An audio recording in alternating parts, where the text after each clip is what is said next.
The sky tore open one night. Not with a storm but with fire, metallic, humming and impossibly vast. Across the major cities of Earth, alarms blared as colossal alien ships descended. They were sleek, black and angular, with surfaces that seemed to drink the light of the sun. Humanity had always looked to the stars with wonder, but now the stars were looking back with malice. The aliens called themselves the Xyler. They communicated in pulses of light, vibrations of frequency beyond human hearing, yet the first contact was immediate and terrifying. The Xyler demanded submission. Earth's leaders were gathered in panic, their words failing against the alien translator drones.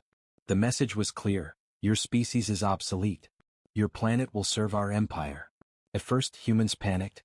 Military forces mobilized, but conventional weapons did little more than annoy the invaders. Entire fleets were obliterated in minutes. Megacities crumbled under precise, calculated strikes. Humanity's governments debated evacuation and surrender. But the humans did not surrender. In a hidden bunker beneath the ruins of Geneva, a coalition of scientists, soldiers and civilians gathered. Among them was Dr. Ilara Vance, a cyberneticist whose intelligence was rumored to rival that of the Xyler themselves. "We cannot fight them head-on," she said, her voice calm but burning with intensity. "But we can adapt. They assume they are facing primitives. That is their first mistake." Meanwhile, humanity's reconnaissance satellites, untouched by Xyler interference, discovered a strange pattern. The alien ships were powered by quantum energy nodes orbiting in unstable trajectories around the sun. "If we can destabilize those nodes," muttered Commander Rhett Kuro, the tactical mind behind Earth's last line of defense, "we don't need to match their firepower. We just need to outsmart it." Humanity's first counterstrike was clandestine. Small teams of engineers and pilots repurposed satellites into kinetic weapons. Using improvised AI-driven guidance systems, they sent a barrage of satellites toward a single Xyler dreadnought. The Xyler were unprepared. Within minutes, one massive ship erupted into shards of metal and energy. Across the globe, humanity cheered, but the aliens responded immediately. Their speech drones broadcasted over every screen: "Primitive species dare strike the might of the Xyler Empire? We will cleanse this world." On Earth, the news ignited something deeper than survival instinct. Humans were no longer just defending themselves, they were learning, adapting, evolving. Scientists reverse-engineered alien weapons, turning the technology against them. Engineers found weaknesses in the alien shields, pilots exploited maneuvering patterns that were too rigid for a species that relied on sheer firepower. In the political arenas of space, the Xyler High Council convened. Ambassador Cyclar, a six-limbed strategist, spoke: "This species is anomalous. Their technology is crude, yet they counter us unpredictably. They adapt too quickly. I recommend total eradication." But not all Xyler agreed. High Commander Vashtel, a veteran of countless conquests, frowned.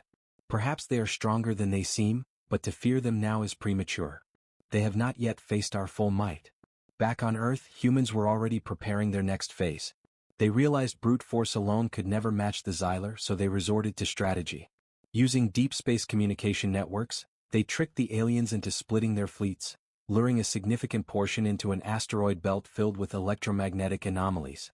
The Xyler ships, overconfident, fell into traps. Entire squadrons were disabled, their systems fried by human ingenuity. Among the chaos, Dr. Vance sent a message to the global network: "They came to erase us." They forgot that humans survive by turning adversity into advantage. "We fight not because we must, but because we can." By the end of the first month, Earth had suffered unimaginable destruction. Major cities were reduced to ruins and millions of humans had died. Yet humanity was no longer on the defensive. They had shown the galaxy that even the smallest of species could strike with precision, cunning, and resolve. The aliens, frustrated and unnerved, began to reconsider their assumptions. In secret, they studied humans with unprecedented scrutiny. The Xyler scholars noted patterns. Humans communicated in diverse ways, coordinated unpredictably, and displayed ingenuity that no algorithm could fully anticipate. Every setback, every countermeasure seemed to push humans toward higher levels of creativity. On a shattered Earth battlefield, Commander Rhett Kuro addressed his soldiers, standing atop a destroyed alien transport. "They thought we were weak. They thought we were primitive. They were wrong. They came to destroy us.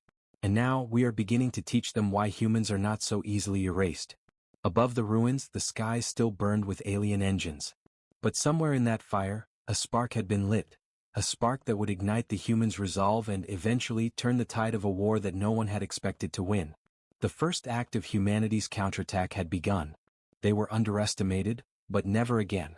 The world had changed forever. The skies were scorched, cities were ruins, and yet, in the midst of death and chaos, humanity was finding its strength. Underground bunkers, hidden labs, and abandoned industrial complexes had become the backbone of resistance. The survivors were no longer ordinary civilians. They were engineers, hackers, strategists, and fighters united by necessity and determination. Commander Rhett Kuro walked through the ruined streets of what was once New York. Smoke curled from collapsed skyscrapers, the horizon glimmered with the remaining Xylar ships, and the air smelled of ozone and ash. Around him, teams of soldiers scavenged alien technology, dismantling weapon systems to understand their secrets. "Every failure teaches us," Rhett said to his second-in-command, Lieutenant Mara Chin. "They think they've seen the limits of human intelligence. They haven't even scratched it yet." Dr. Ilara Vance stood at the heart of an improvised laboratory. Giant holographic displays showed Xylar fleet positions, energy signatures, and communication pulses. She tapped rapidly on the controls. "Their shields are adaptive," she explained, "but they rely on predictable patterns. If we overload the circuits with random sequences, the shields collapse momentarily. That's our opening." The humans began orchestrating daring raids. Small squads piloted repurposed shuttles and stealth crafts to hit supply convoys, mining operations, and forward command posts. Each operation was calculated, precise, and devastatingly effective. One of the first major victories came at the Artemis Belt, a network of asteroid mines the Xylar used to produce resources for their fleet.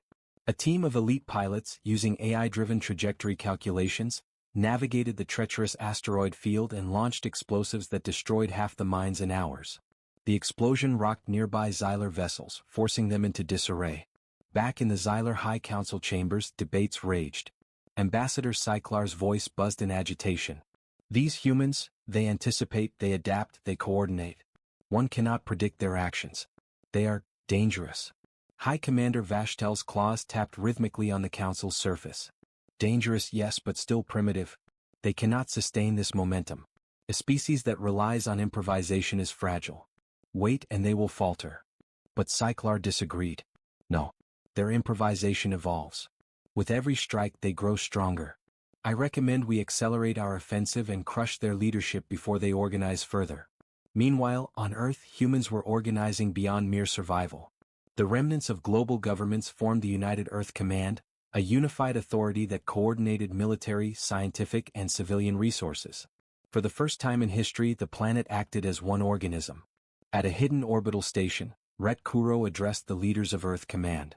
"We've learned that we cannot defeat them with force alone. We must be smarter, faster, and unpredictable.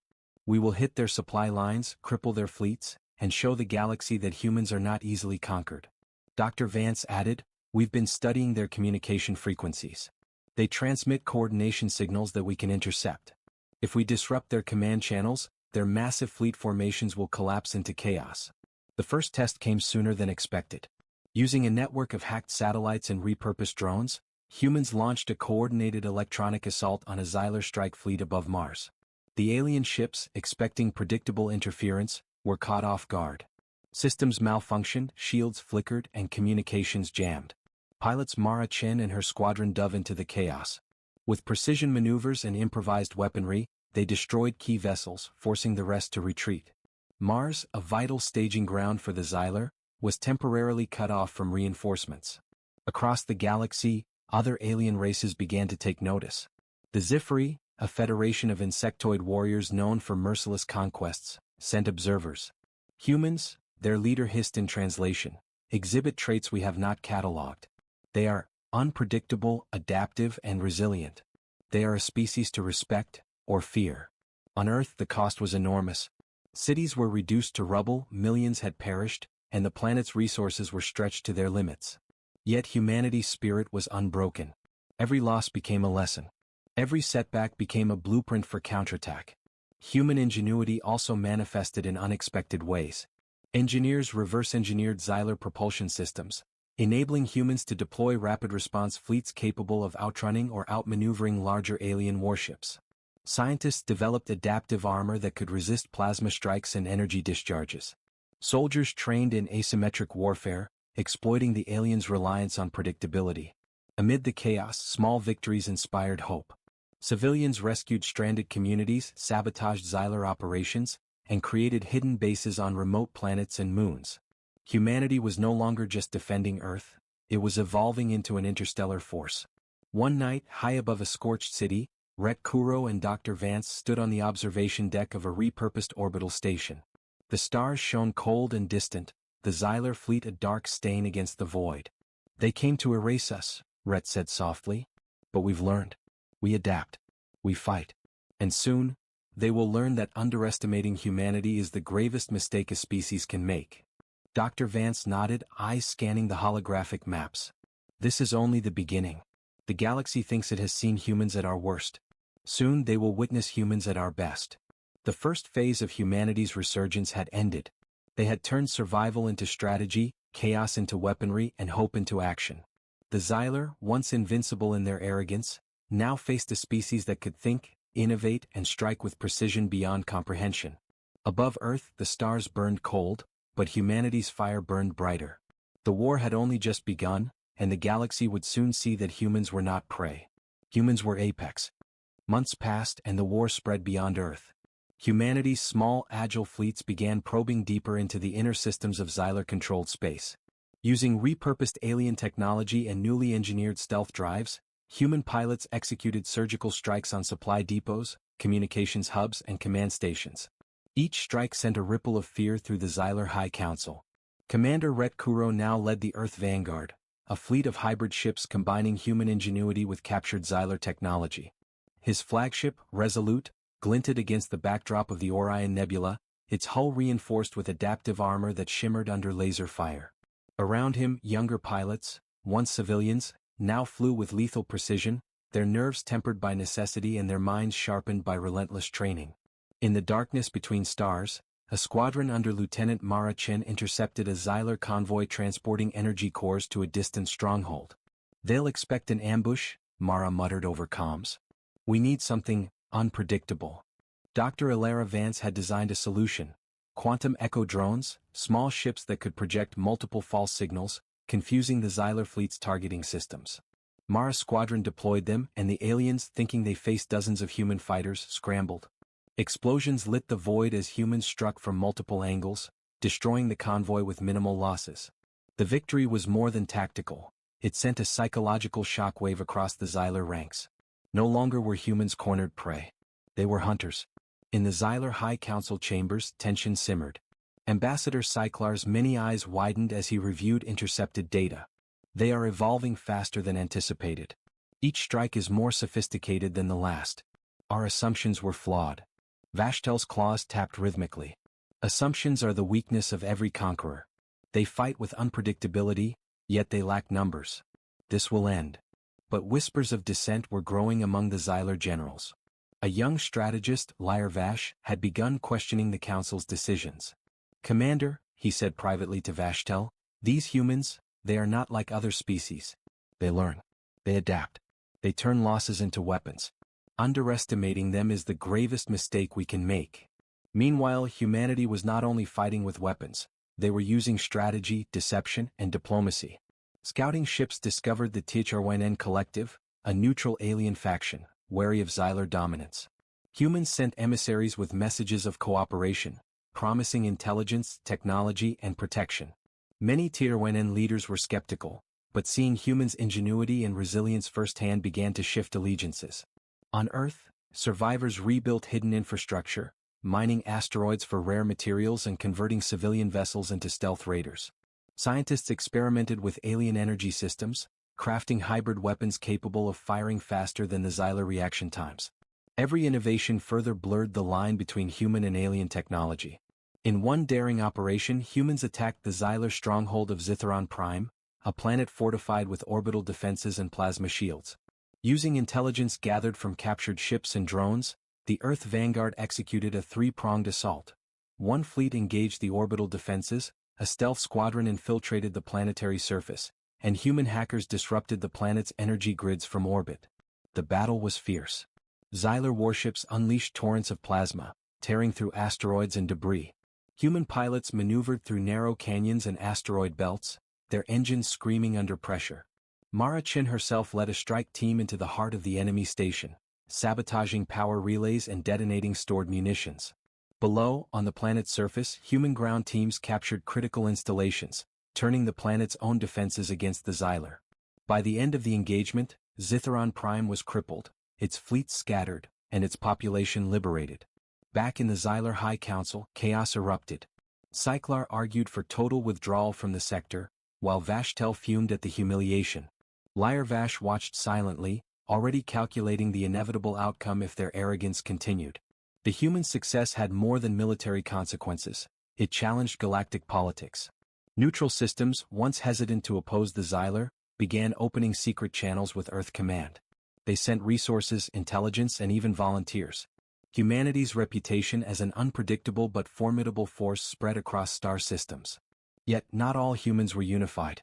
Some leaders feared overreach, others doubted the wisdom of expanding beyond defense. Debates raged within Earth Command.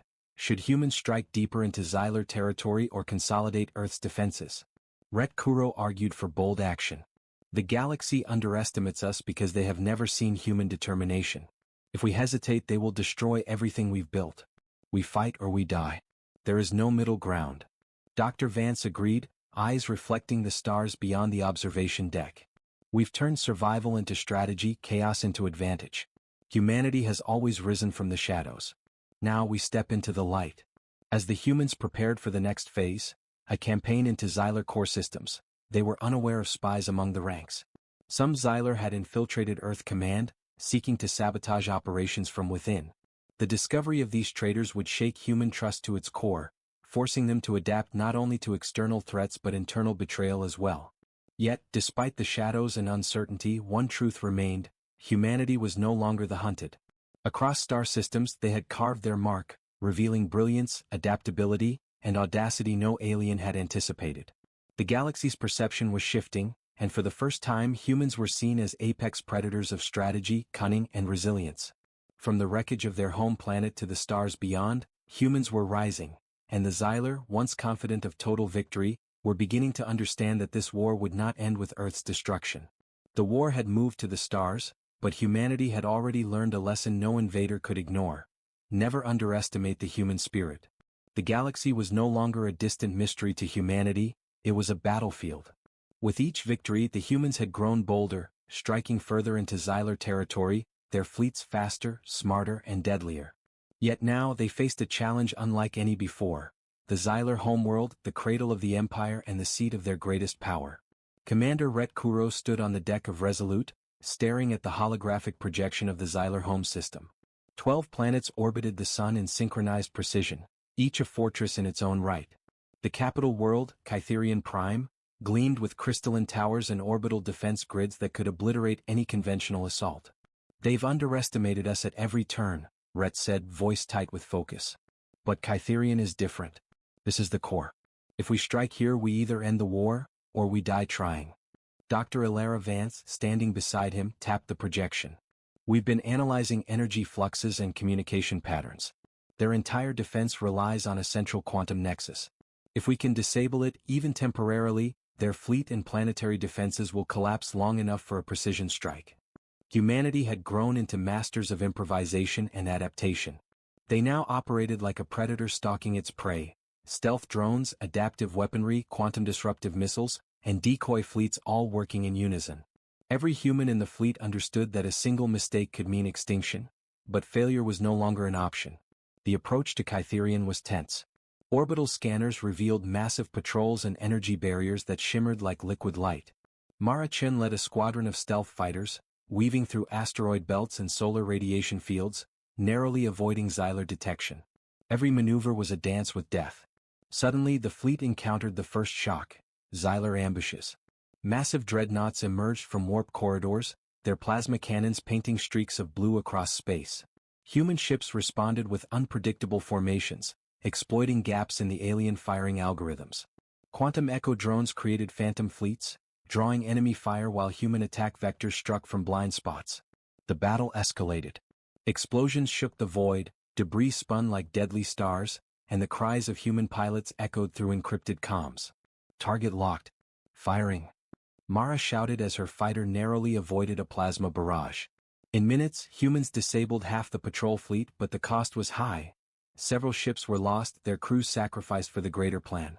As the humans pressed on, Dr. Vance initiated Phase 2, infiltrating the Kytherian planetary network. Using a combination of hacked Xyler protocols and human ingenuity, teams of cyber operatives infiltrated the Nexus, bypassing layers of security that the Xyler believed unbreachable. The planetary shields flickered, a momentary opening, just long enough for Rhett's strike force to exploit. "Now," Rhett said, gripping the controls. Human capital ships surged forward, firing concentrated energy blasts at the Nexus and orbital defense nodes.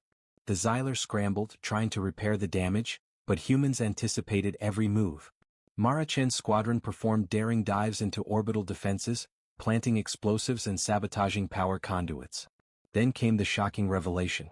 During the operation, humans discovered the Xyler secret. Their empire was not just technological, it was biologically enhanced. Every Xyler leader had been genetically engineered to thrive in zero gravity, with heightened intelligence and reflexes that far surpassed normal beings. Their arrogance was partly their downfall. They had assumed no human could adapt fast enough to challenge them. Yet humanity had adapted. Rhett Kuro and his fleet had learned to exploit predictable patterns, anticipate enemy behavior, and use deception as a weapon. Humans were not stronger biologically, but in cunning, collaboration, and creativity they were unmatched. The climactic moment arrived when the Nexus began to collapse under human assault. Entire fleets lost cohesion, and Kytherian Prime's defenses failed. Human dropships stormed the surface, their soldiers facing elite Xyler defenders. The battle on the ground was brutal. Alien bioweapons clashed with human ingenuity, technology, and sheer resolve. Mara Chen fought her way through crystalline corridors, planting explosives that crippled power grids and communication towers. "For Earth," she shouted as energy pulses erupted around her. Across the planet, synchronized attacks overwhelmed Xyler strongholds. Humans had turned the Xyler's own systems against them. Finally, Rhett Kuro confronted High Commander Vashtel in orbit. Aboard the shattered command ship, lasers clashed against kinetic shields. Vashtel snarled, claws flashing. "You are clever, but foolish. You cannot destroy an empire." Rhett met his gaze, voice calm, unyielding. "You invaded Earth. You tried to erase humanity. We survive. We adapt. And we win. That is what it means to be human." With a calculated strike, Rhett's team severed the ship's energy core. The command vessel erupted in a cascade of fire and debris. Vashtel's screams echoed through the void as humans emerged victorious. Kytherian Prime was in human hands. The Xyler fleet was shattered, their High Council in disarray. Across the galaxy, news spread like wildfire. A species thought primitive had conquered the heart of the most powerful empire. But the victory came with reflection. Humanity had lost billions, and Earth was still recovering from invasion. The cost of survival had been high, but the galaxy had witnessed the birth of humanity as a dominant interstellar force. Allies who once hesitated now pledged support. Neutral civilizations approached, eager to align with the species that had defied annihilation. Dr. Vance stood on the observation deck of Kytherian Prime's newly secured orbital station. "They underestimated us at every step. They thought we were fragile. Yet every challenge only made us stronger. We've learned that survival is not enough. We must shape the galaxy in our own image." Commander Rhett Kuro looked to the stars, the remnants of the Xyler fleet drifting like wreckage. "They came to destroy us," he said. "They forgot that humans rise from ashes, fight through shadows, and burn brighter than any star. The galaxy has seen what humans are capable of, and it will never forget." The humans had not only survived, they had conquered the lion's den. The war had shifted irreversibly, and the Xyler Empire, once invincible, now trembled under the ingenuity, resilience, and audacity of humanity. With Kytherian Prime under human control, the galaxy trembled. Humanity had achieved the impossible, striking at the heart of the Xyler Empire, shattering its fleet, and demonstrating that a species once deemed primitive could challenge the most advanced civilization in the known universe. Yet victory brought new challenges: diplomacy, political intrigue, and the ever-present threat of lingering Xyler loyalists. Commander Rhett Kuro stood on the bridge of Resolute, surveying the remnants of the Xyler armada orbiting the shattered capital world. "They're scattered but not defeated," he said. "We've broken their fleet, but the fight isn't over. We need allies, and fast. Dr. Ilara Vance tapped at a holographic interface. Many systems are already responding to our message of cooperation. The HFY Collective has pledged resources, the Valari Trade Confederation is sending fleets to secure key trade routes, and even some Xylar factions are quietly offering intelligence. Yet trust was fragile. Not all allies were sincere.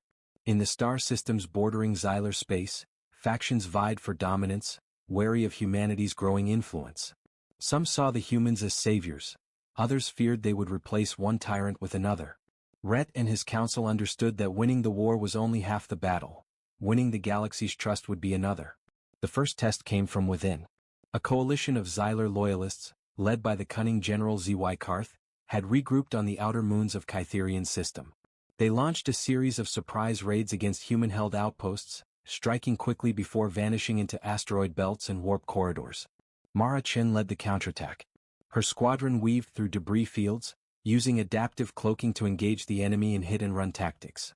"They think they can scare us," she said over comms. "They've never faced humans in the open, and they underestimate our resolve." The clashes were brutal. Xylar ships, though fewer in number, were faster and more lethal in smaller skirmishes.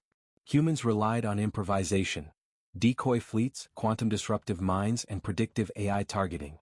Every engagement tested the limits of human skill, but each victory also strengthened their legend across neighboring systems. Meanwhile, diplomacy was unfolding on multiple fronts.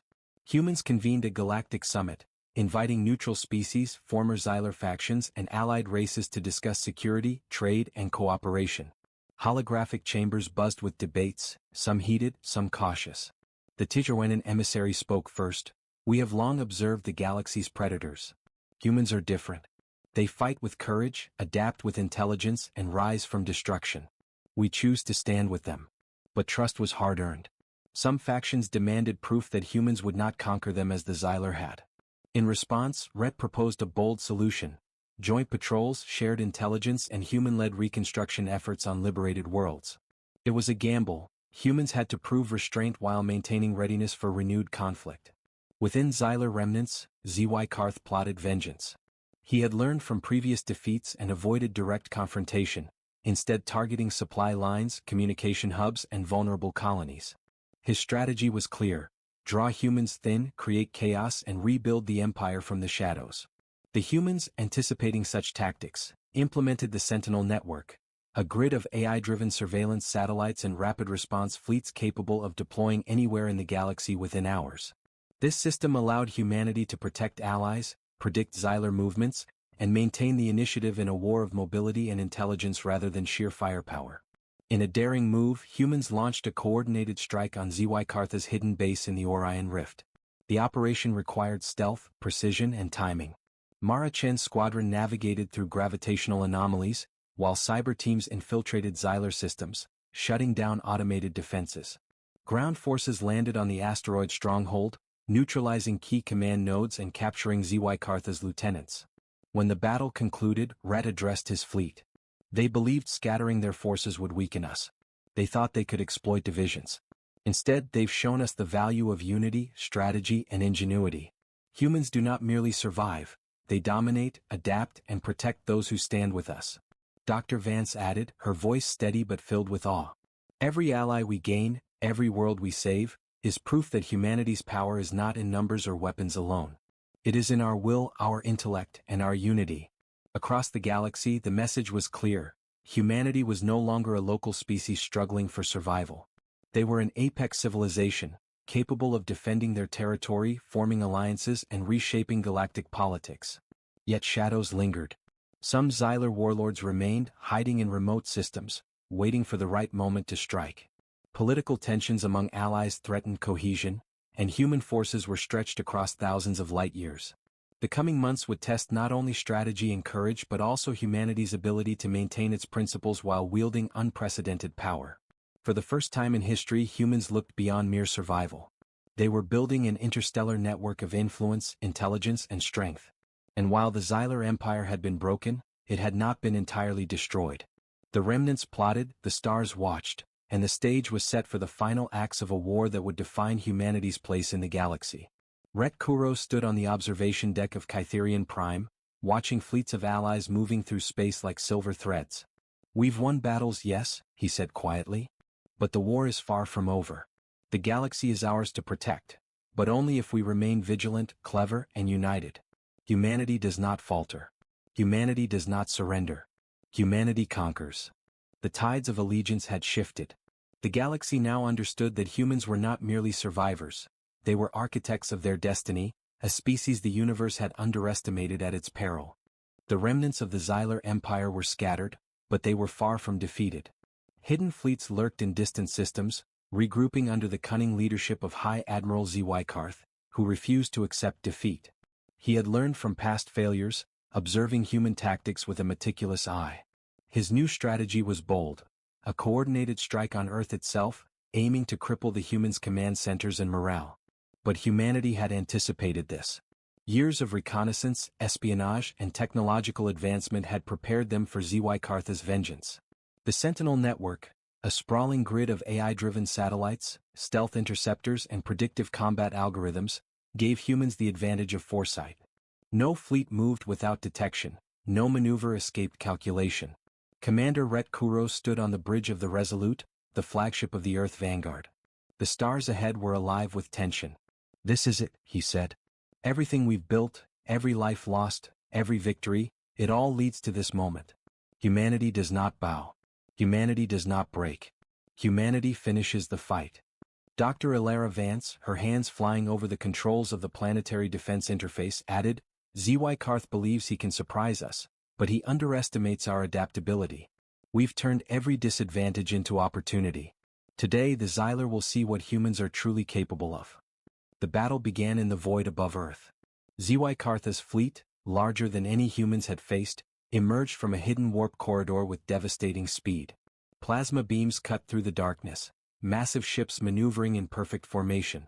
At first, the humans' defenses struggled under the assault, but as expected, Rhett's forces adapted. Quantum echo drones created phantom fleets, luring Xylar ships into ambushes. Humans unleashed energy scramble pulses, temporarily disabling key Xylar weapons and sensors. Small, elite strike teams penetrated the fleet's command ships, deploying precision EMP charges that left entire squadrons blind and vulnerable. In orbit, Mara Chin led a daring maneuver through asteroid belts, weaving between debris and enemy fire. "They'll never see us coming," she shouted as her squadron struck at critical energy nodes, collapsing shields across several enemy capital ships. Meanwhile, on Earth, Dr. Vance coordinated planetary defenses. Cities were fortified with adaptive energy barriers, anti-orbital cannons, and automated intercept systems. Civilians participated, using repurposed industrial equipment to create improvised but highly effective defensive measures. Humanity had turned its home planet into a fortress and a symbol. Earth was not just a world to defend, it was a declaration of apex power. The turning point came when Rhett executed a bold strategy, splitting the fleet into decoy and main forces. The decoys engaged Zwikarth's flagship head-on, drawing the enemy's attention, while the main fleet, led by Resolute, circled behind and targeted the fleet's weak points, the engines and communication arrays. The Xylar, trained for direct assaults and overwhelming firepower, were unprepared for such strategic deception. Explosions erupted across the enemy fleet, sending massive dreadnoughts spinning into the void. Zwikarth, enraged, attempted to retreat, but Mara Chen's squadron intercepted him at light speed, boarding his flagship. On board, a brutal confrontation unfolded. Zwikarth, enhanced biologically and mentally formidable, faced Mara, Rhett, and their team in a deadly showdown of strength, cunning, and determination. "You are clever humans," Zwikarth hissed, claws flashing, "but you cannot hold the galaxy." Rhett met him without hesitation. "You invaded our home. You underestimated our species. You forgot that humans survive, adapt, and conquer. Your empire ends today." The battle was fierce and cinematic, a whirlwind of energy blades, plasma discharge, and tactical brilliance. In the end, Zwikarth's ship was disabled and he was captured. The remnants of his fleet surrendered, unable to resist coordinated human assault. The Xylar Empire, once unassailable, had fallen. But the war had not just been fought with weapons. Human ingenuity, diplomacy, and strategy had rewritten the rules of galactic engagement. Formerly neutral civilizations, witnessing humans' precision and cunning, pledged alliances and trade partnerships. Humanity had transformed from a cornered species on a single planet into a central power in interstellar politics, respected and feared across the galaxy. Dr. Vance, standing beside Rhett on the observation deck of Resolute, reflected on the journey. We began with nothing but ingenuity and determination. We adapted when they thought us primitive. We fought when they believed us weak. And now we've shown that humanity's strength lies not in our weapons alone, but in our mind, our will, and our unity. Rhett looked at the stars, calm but resolute. The Xyler underestimated humans at every turn. They assumed they were apex. They assumed they were invincible. And they were wrong. Always wrong. Humanity finishes the fight because we never surrender, we never falter, and we never forget. Across Earth and its new interstellar territories, celebrations erupted. Millions who had survived the invasion cheered not only for victory but for the affirmation of human potential. Stories of bravery, ingenuity, and sacrifice spread across systems. Humanity's legend had been forged in fire and shadow, and now it shone brighter than any star. And yet, in the farthest reaches of the galaxy, whispers persisted. Humans had proven themselves beyond doubt. They were no longer just survivors. They were strategists, warriors, diplomats, and architects of galactic destiny. Any species that underestimated them would pay a terrible price. The final reckoning was complete. Humanity had not merely defeated the invaders, they had redefined what it meant to be apex. The galaxy would never again see humans as insignificant. They were a species capable of astonishing intelligence, extraordinary courage, and unyielding resilience. For the first time, humans looked to the stars not in fear but in command. The war was over. The galaxy was watching. Humanity had risen, and nothing would ever challenge their supremacy again. The galaxy had changed forever. The Xyler Empire, once the pinnacle of conquest and arrogance, lay shattered. Its fleets broken, its leaders captured or scattered, and its secrets exposed. Humanity, from a single planet under siege, had risen to dominate not through sheer numbers or overwhelming firepower, but through cunning, adaptability, and unyielding will. On Kytherian Prime, now fully under human control, Commander Rhett Kuro stood atop a crystalline spire, watching the stars that had once been the battlefield of empires. Behind him, the newly formed Interstellar Human Coalition coordinated reconstruction, diplomacy, and exploration. Humanity was no longer confined to Earth. They were architects of the galaxy. Every system we've liberated, every ally we've gained, Rhett said, his voice carrying over the assembly, was built on courage, ingenuity, and unity. The galaxy once thought of us as weak. Today they know, we are apex. Dr. Ilara Vance joined him, her eyes reflecting starlight and the gleam of human victory. We've proven that survival is not enough, she said. We've transformed adversity into advantage, chaos into strategy. We are not just strong, we are unprecedented. The galaxy will never forget humanity. Diplomacy had become a cornerstone of human power. Formerly neutral civilizations, impressed by human ingenuity, pledged allegiance and trade. The Tijarwenen Collective, the Valari Trade Confederation, and even some Xyler factions now formed part of a sprawling alliance. Together, they established a network of protection, shared intelligence, and economic cooperation unparalleled in history. Humanity had become a nexus of influence, shaping galactic politics by intellect and foresight rather than fear alone. Yet the celebration was tempered by reflection. Earth had suffered greatly, millions had died, cities had fallen, and the planet itself bore scars of the invasion. Humanity had emerged victorious, but the cost was visible everywhere. Rebuilding was not merely an act of survival, it was a declaration. Humans endure, adapt, and flourish even in the aftermath of devastation. The final Xyler loyalist had been captured or integrated. High Admiral Zy Karth, once feared across light years, now stood trial under the newly established Interstellar Tribunal. His arrogance and cruelty were recorded for history, not as warnings of human weakness, but as testaments to human resilience and justice. Even in victory, humanity displayed wisdom. Their dominance was tempered by principle. Meanwhile, human fleets patrolled the borders of the former Xyler Empire, ensuring stability while showcasing strategic and technological superiority. Adaptive ships capable of outmaneuvering and outthinking enemy fleets symbolized humanity's apex status. Every engagement, even minor skirmishes with rogue factions, was a demonstration of the humans' unmatched creativity, precision, and coordination. On Earth, survivors gathered for a memorial of ascendance, a ceremony honoring those who had fallen during the war. Rhett Kuro spoke, his voice resonating across the globe. They came to erase us. They thought we were weak, primitive, and expendable. But we survived. We adapted. We fought with every tool, every mind, every ounce of will we possessed. And today, humanity stands as proof that no force, no matter how mighty, can underestimate us. The ceremony was more than remembrance, it was a promise. Humanity would not just survive, they would thrive. They would explore, innovate, and lead. The galaxy had witnessed their evolution from prey to apex predators, from a cornered species to galactic architects. Elsewhere, on Kytherian Prime, Mara Chen led a mission to establish the first permanent human colonies on alien worlds. Her squadron navigated through exotic atmospheres, alien landscapes, and volatile weather, demonstrating once again that humans could adapt to any environment. Colonization was not conquest, it was survival, ingenuity, and expansion, reflecting the very essence of humanity. Dr. Vance continued her research, now focused on harnessing Xyler technologies for exploration, energy production, and planetary restoration. Innovations that had once been weapons of war were now tools for prosperity, showing that human intelligence could convert destruction into creation. In the halls of the Interstellar Human Coalition, leaders of allied civilizations convened. Discussions were no longer about survival but about strategy, science, and governance.